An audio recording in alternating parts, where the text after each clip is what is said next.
So welcome everyone. This is the first Faculty Academic Staff Forum of the fall 2024 semester. And my name is Erica Benson. I'm the Executive Director of the Office of Research and Sponsored Programs, and I'm delighted to introduce today's speaker. Dr. Dalete Mota is a professor in the Department of Nursing and in the College of Nursing.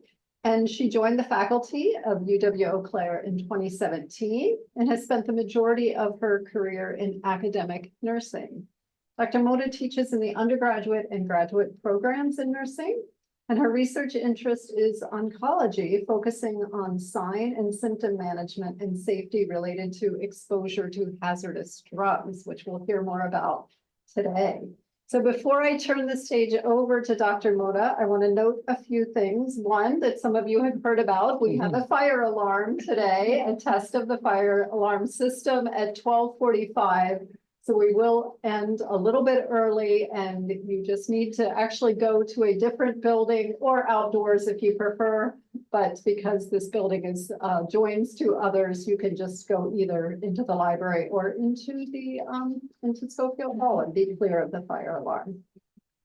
We will also have a little bit of time before the fire alarm for questions and comments.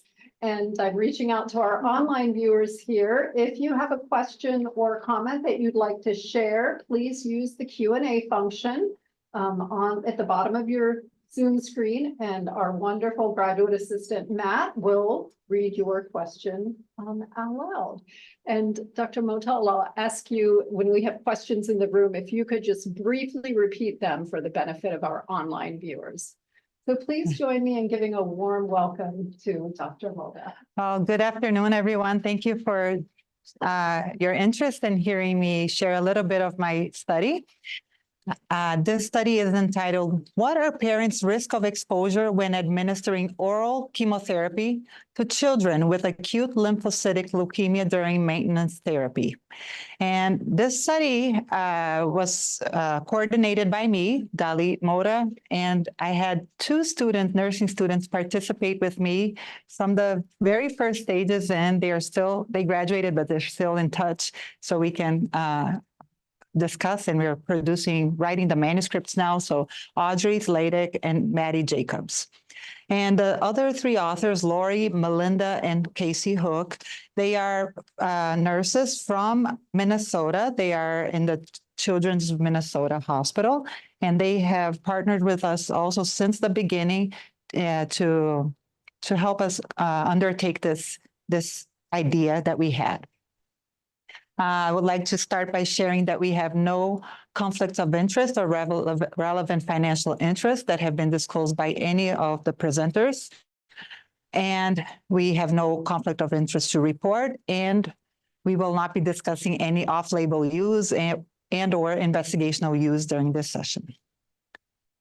And it is I'm very thankful because we did receive support from ORSP to conduct the study. Without it, we wouldn't have been able to get even started. So thank you very much. Parents of children with acute lymphoblastic or lymphocytic leukemia, ALL, they are expected to administer multiple medications to their children in the home setting.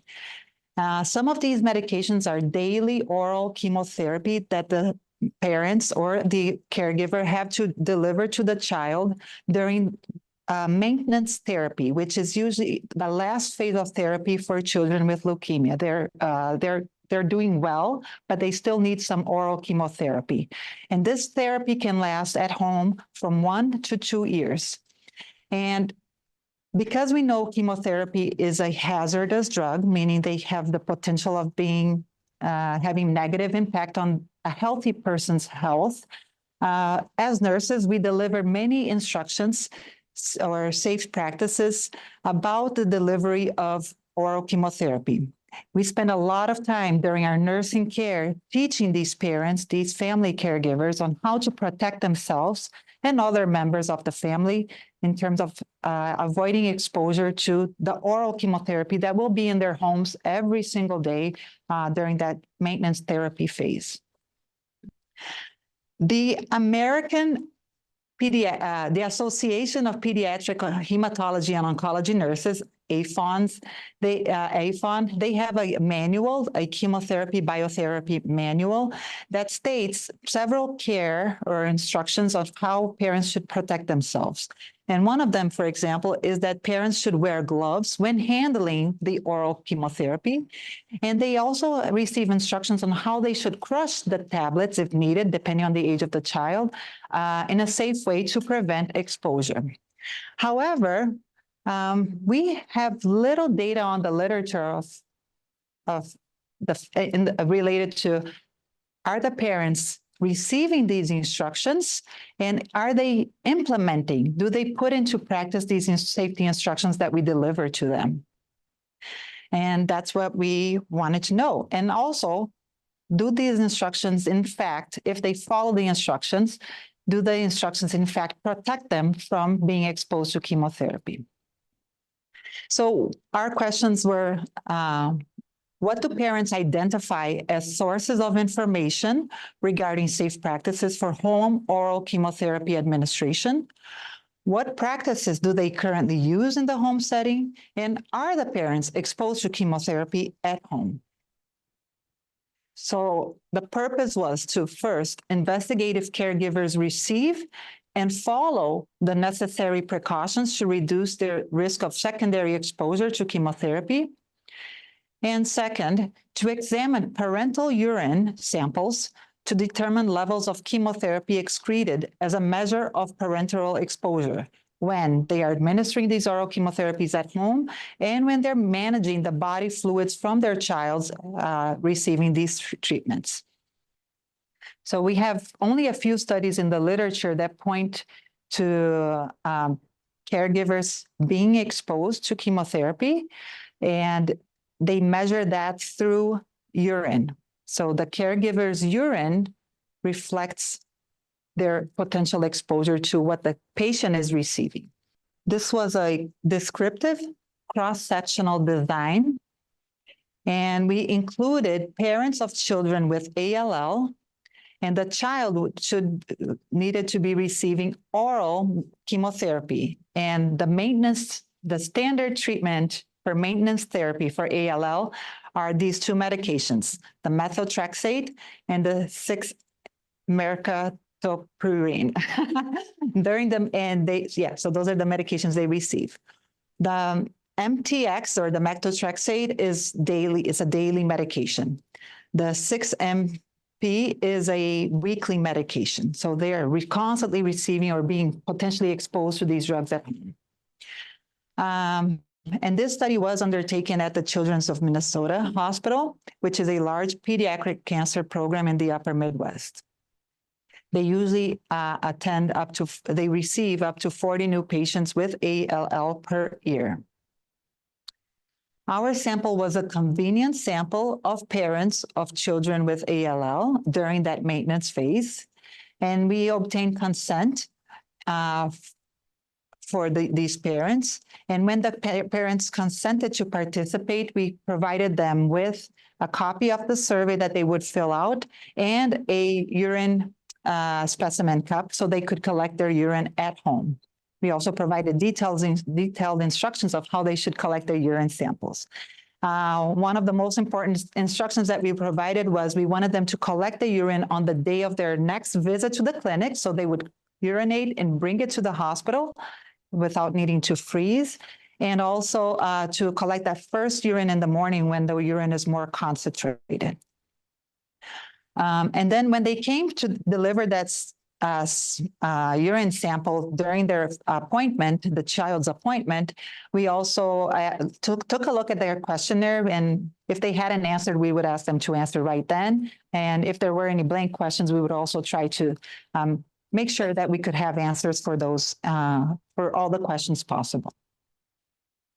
This survey was a survey that we developed for a previous study conducted here at Eau Claire in collaboration with Mayo, and I hope to share studies from that study soon.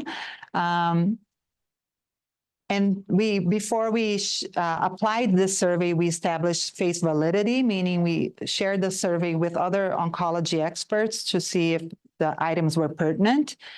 And then we also checked parents, and in this survey, we checked parents' information source, and they also answered yes and no to several questions related to what they were told to do in terms of precaution and what they were actually doing in terms of precaution. And I'll give some examples about that when we get to the results section. In terms of the urine, they delivered their urine to one of the research team members. The research team member de-identified the sample, wrote a code so we would know which sample referred to which survey. And then they put that sample in a -80 Celsius freezer until we collected all the samples. After that, we shipped all the urine samples to the Netherlands so that the lab there that is very experienced in doing research with this type of outcome measurement, analyze the sample for us. And what they did in the lab was they pre-treated the urine samples. They collected only 1 milliliter of urine per participant's sample, processed it, they vortexed it, which is this little, something like this. It vibrates and shakes the sample, and then it filtered the sample, and then they centrifuge the sample to try to obtain, and I'm not a lab person, so but it was a little bit of what they did with the samples. And then they ran the samples through a liquid chromatography with tandem mass spectroscopy for analysis. And this was done in duplicate. And this was to identify the presence of chemotherapy in the parent's urine.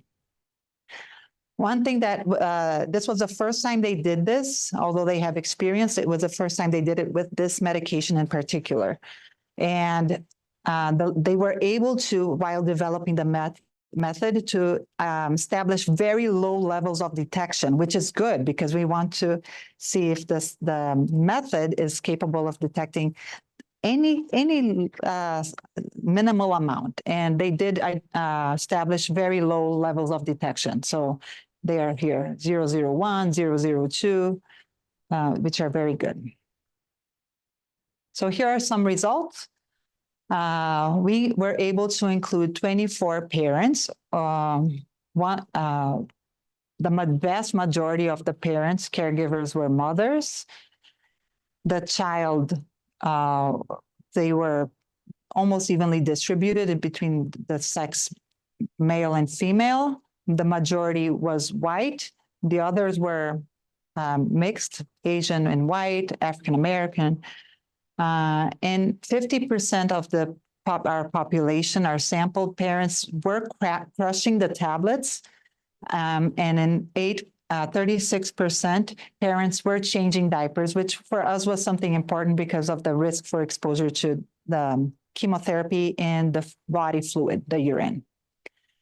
Also, in terms of the child's characteristics, we noticed that the mean age of the child at diagnosis was 4.5 years, and the time since diagnosis was 1.5 years, and the time in the maintenance treatment, so the time they were giving these medications at home, was an average 10.5 months. With our survey, we identified that the majority of our sample received information from chemotherapy information sheets that the institution provided for those caregivers. And then they also noted that they received information from more than one source. And we can see here that the pediatric oncology nurse and the pediatric oncologist were also very important sources of information. So they remember, the good number of parents remember that the nurses are involved in providing these information. And you can see other sources of information there. When we looked into the total of instructions that the parents recalled receiving, we observed that a little over 40% of the parents recalled receiving instructions on the items that we asked. So about 44% didn't recall many of the instructions we provided.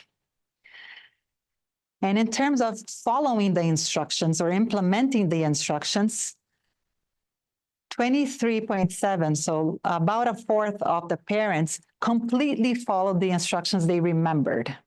So the other, at least half here, or partially, or did not follow the instructions they received in terms of prevention to exposure to chemotherapy at home. Now, this is going, I know it's a lot, but I just wanted to point out the items that we asked specifically. For example, if they wore gloves when crushing chemotherapy tablets, if they flushed the toilet twice after the child used the toilet, because that's one of the common instructions that we provide for family. Wash linens and towels and clothes used by the patient with hot water. So, and I'm going to show now a different graph, which is very busy, but just so you can see in general. The blue line is if it refers to if they recall the instruction that was provided, and then the other colors refers to if they follow, if they implemented the instructions. And we can see in many cases that they never follow, they partially follow or complete follow. And sometimes they do things even though they don't know, they haven't remembered that they received the instruction. So in terms of this set of results, we understand that there is a lot of work that needs to be done yet in terms of reinforcing this education throughout the maintenance therapy, because when it's delivered, it's usually in the very beginning of the treatment, and they are worried about going home and taking all these medications, and having to use gloves to crush a medication and having to crush it inside a Ziploc is not a priority. So we understand that maybe reinforcing it throughout the maintenance therapy is important. Now, the most, I think, interesting results is this. Out of the 24 parent samples of urine, none of the samples presented chemotherapy, which suggests that they did not have significant exposure. So even though they don't really remember much of the instructions and they're not really following the instructions, they are in a way safe because they're not presenting chemotherapy in their own urine. And just to point out, the patient controls, we had some patient control samples, they did show detectable levels of chemotherapy. Now, so what does this mean, right? Well, as I mentioned, nurses are a primary source of information. Nurses need to continue to discuss and reinforce these precautions, because this is the first study that did this type of investigation. So we can't say that we have enough evidence to change our practice, right? It's the first piece of evidence. Overall, the patients remember receiving some instructions and they follow some of the time. We did have a very small convenient sample that showed no parent exposure in their urine, despite the variety of precautions taken. And I'm going to move forward. We also discussed that there is a need to standardize education based on the risks. So I know there's a lot of information, but about half of the parents were crushing tablets. Some of them were not. So we don't need to spend time talking about that with the patients, and we can be more intentional on what information we're going to deliver. So if they're changing diapers, we don't need to talk about flushing toilet twice. You know, if they're giving, some of the patients have medications in solution, like liquid presentation. So we can really focus more on the information that we're delivering. The risks of exposure are currently unknown, but supports low risk related to oral chemotherapy administration during maintenance phase. So what we're trying to say is that even if there was exposure, we don't know what impact it could have to the to the parents' lives. We still don't have enough evidence to share with us. Well, we have this level of detection. We're slightly above it. How dangerous is that? We don't know, but what we know is that these drugs are potentially hazardous, and we do want to avoid exposure. And because of the limited sample, because it's the first time we investigate and everything is new, we want to highlight to all that these results cannot and should not be extrapolated to other forms of chemotherapy either, because we know that IV chemotherapy is a little bit different. And that's part of the study, the previous study with Mayo that we hope to share. There are some limitations to this study. So we have a small sample size, only 24 parents. We know that maintenance therapy, this chemotherapy that they take at home, is very low dose. So maybe that is why parents are less exposed, because by the time the children takes it and then they excrete it, there's almost nothing really still in an active form to expose the parents. And it is a new area of research. And because it is a new area of research, we had the samples frozen for over 1 year.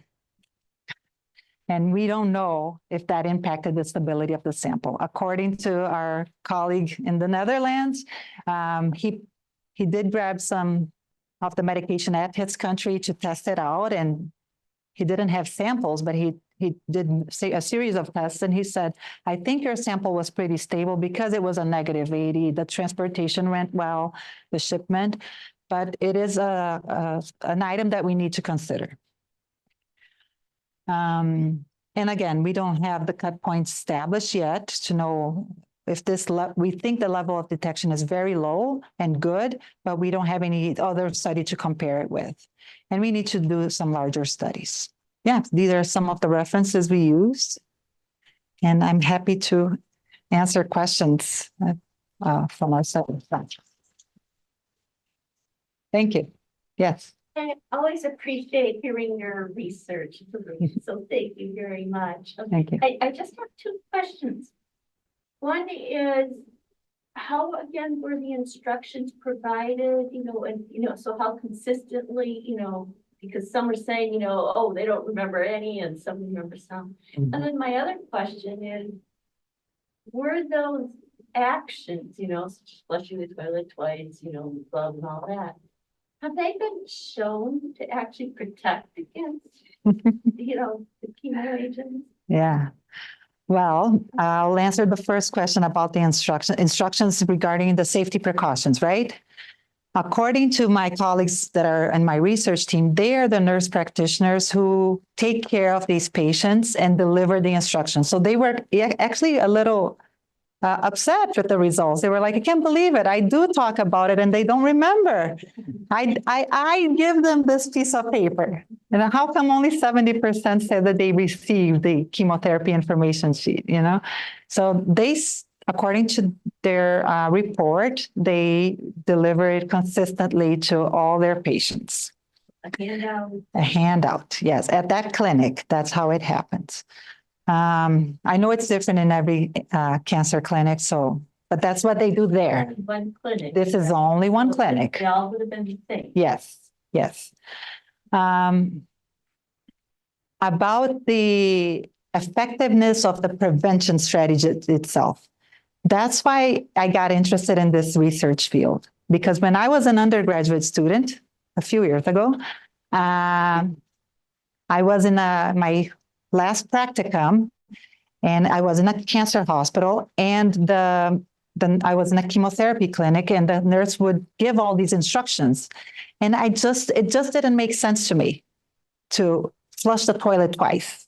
In my head, flushing the toilet twice would make things worse, because every time you flush the toilet, something comes up. Oh no, but you close the lid. I'm like, still, it's going to be on the back of the lid, and it's going to be on the seat.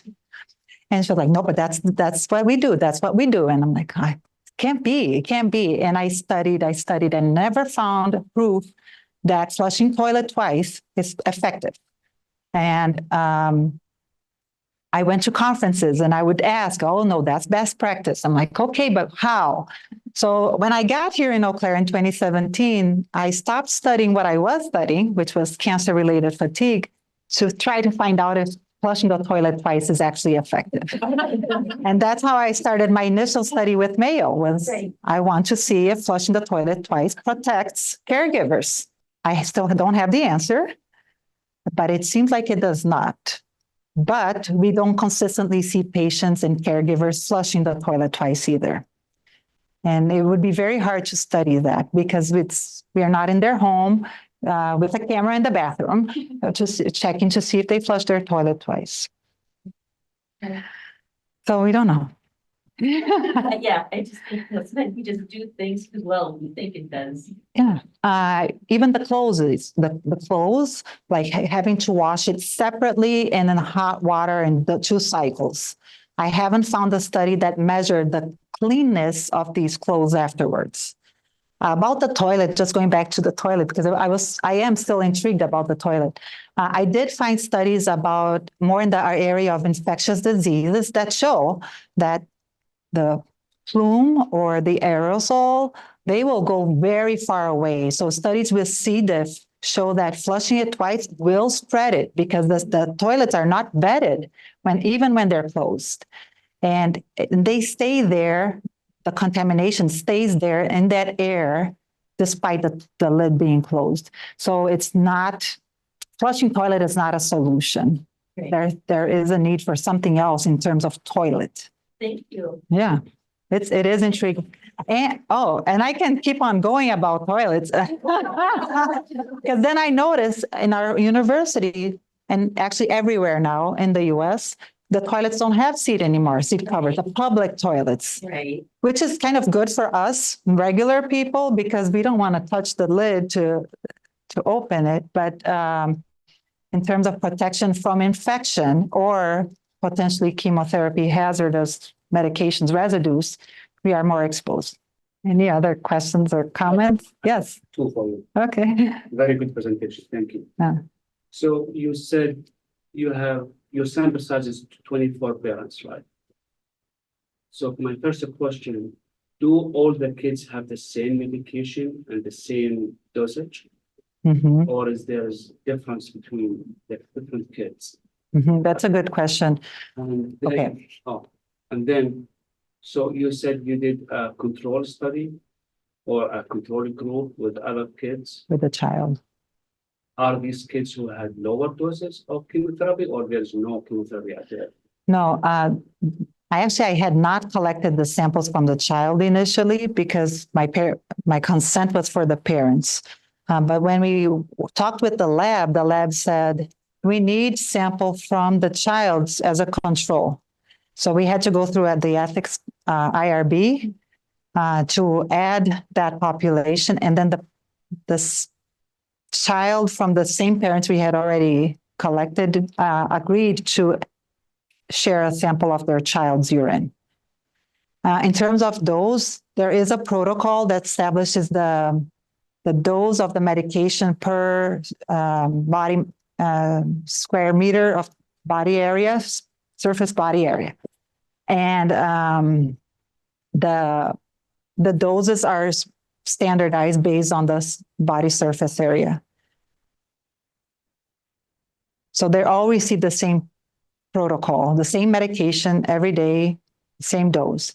Unless if they show any toxicity, then the provider can decrease the dose. We recorded the doses and they were, it was all very low because it's maintenance therapy, but it was according to the protocol. Yeah.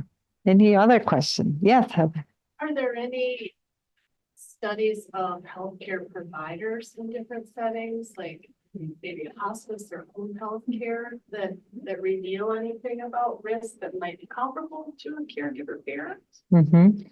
Yes, actually, since the 90s, we have studies with, in terms of occupational exposure to chemotherapy. And we have a lot of literature that show that nurses, pharmacists are exposed to chemotherapy, even using the adequate PPE, personal protective equipment, they're still exposed to the point that if a nurse that works in a chemotherapy clinic becomes pregnant, she is transferred to a different unit during her pregnancy because despite all the prevention, there's still a risk for exposure, and that exposure leads to malformation or miscarriage. So we have a lot. The thing is, then the patient goes home and other people are interacting with that patient and potentially being exposed. Some of the chemotherapy is not metabolized in the body and is still excreted in an active form. And that's why we're worried that they might be affecting the caregiver. Well, I mean, people who are trained and protected are still at risk, certainly at home, maybe Yeah. at more risk. Yes, yes. And I was always worried because with the parents, I'm sure if they hear like I need to use gloves when changing my own child's diaper, maybe I would do it for a week, but then if I run out of gloves, maybe I'll not do it this time. And then you see that nothing really happened. So you might start doing more often, like not follow the precautions more often. So these results surprised me. My team said, I'm not surprised. I'm like, well, I'm happy, but it surprised me because I expected to see some level of exposure. The next step is, and they're interested too, is to work on the kids receiving IV chemotherapy, because then it's high dose chemotherapy many times before the bone marrow transplant. So, and the parents stay in the room 24 hours with the children in the hospital. So we'll see what we can find there. Any other question? Thank you, Dr. Yes, Mota. thank you.